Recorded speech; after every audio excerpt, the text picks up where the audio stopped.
అకాల వర్షాలతో నష్టపోయిన వారిని ఆదుకుంటామన్నారు తెలంగాణ వ్యవసాయ శాఖ మంత్రి తుమ్మల నాగేశ్వరరావు. రాష్ట్రంలో 23,000 ఎకరాల్లో పంట నష్టం జరిగిందని చెప్పారు. పంట నష్టాన్ని క్షేత్రస్థాయిలో అంచనా వేస్తున్నాం, నష్టపోయిన ప్రతి రైతుని ఆదుకుంటామన్నారు. సీఎం విదేశాల నుంచి రాగానే పరిహారం అందిస్తామంటున్న తుమ్మలతో మా senior correspondent Prabhakar face to face.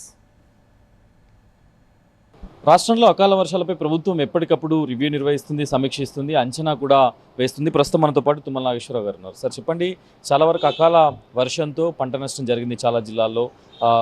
ఎంతవరకు అంచనా వేస్తున్నారు సార్ పంట నష్టం? ఈ రోజు వరకు 8,000 ఎకరాలు డిపార్ట్మెంట్ నుంచి వచ్చింది. అంచనా మాత్రం 23,000 ఎకరాలని ఉంది. అది కూడా ఎస్హెచ్ఎస్ పంపించమని చెప్పాను. రేపు సీఎం గారు రాగానే ఏదైతే ప్రభుత్వానికి నివేదికలు వచ్చినాయో నివేదికల ప్రకారంగా పంట నష్ట పరిహారం చెల్లించడం జరుగుతుంది. ఏ జిల్లాల్లో ప్రముఖంగా పంట? కుడియడంగా అన్ని జిల్లాలు ఉన్నాయి. ఒక్కొక్క టైంలో ఒక్కొక్క జిల్లా. మహబూబ్ నగర్ ఒకసారి ఉంది, ఆదిలాబాద్ ఒకసారి ఉంది, ములుగు ఒకసారి ఉంది. నాకు తెలిసి అన్ని జిల్లాల్లో పంట నష్టం జరిగింది. ముఖ్యంగా ఏ పంట నష్టం జరిగింది సార్? ఎట్లా ఆదుకోబోతున్నారు? వరి పంట, మామిడి ఉండకాడ కొంత మామిడి, మిర్చి పంట, రాళ్ళు పడ్డ దగ్గర అక్కడ ఏ పంట మిగలలేదు. వర్షాలు పడ్డ దగ్గర కొంత నయ్యం. కాబట్టి ఇప్పుడంతా కూడా హార్వెస్టింగ్ జరుగుతుంది.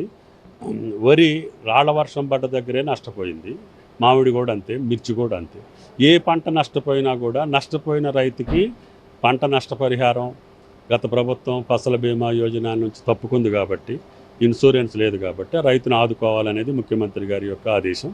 దానికి తగ్గట్టుగా నష్టపోయినటువంటి ప్రతి ఎకరానికి పేమెంట్ చేయడం జరుగుతుంది. మాజీ మంత్రి హరీష్ రావు మాట్లాడారు, అసలు ప్రభుత్వం దీని మీద కనీసం దృష్టి పెట్టట్లేదు, జిల్లాల పర్యటన చేస్తున్నారు. 10 సంవత్సరాలు పంట నష్టం ఇయ్యలేనటువంటి వ్యక్తులు అటువంటి మాటలు మాట్లాడితే వాళ్ళకే సిగ్గుచేటు.